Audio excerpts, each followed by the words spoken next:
libangan at paaralan.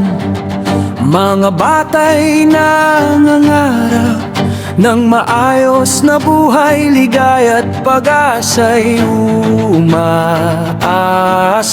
Ngunit may mga kamay na nagnanais na sirain ang landas ng kabataan, sa dilim ay dadalhin. Pigilan natin, huwag hayaan na sirain ang kinabukasan. Itakwil ang salot na sumisira sa dangal ng bayan. Hindi dapat tanggapin ang dusa na dulot ng kamatayan ng kabataan na dapat ay nagsasaya sa paaralan.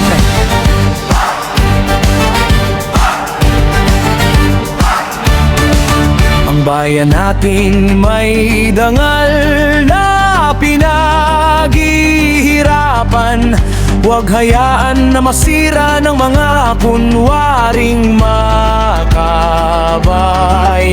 Ang dugo ng mamamayan hindi dapat ipandilig ng mga taong sa propaganda magaling ngunit mga ganir.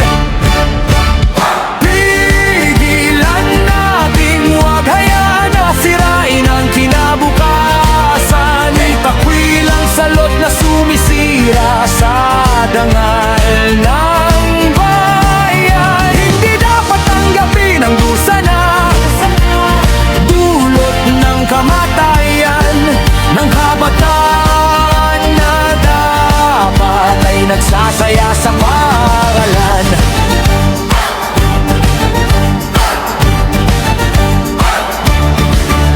Ngunit tandaan natin, ang laban ay hindi sa poot, kundi sa pag-ibig sa bayan at sa kabataan. Kaya ilayo sila sa salot. Hangad natin ang kapayapaan, pag-unlad at pagkakaisa, upang sa hinaharap walang batang mawawala.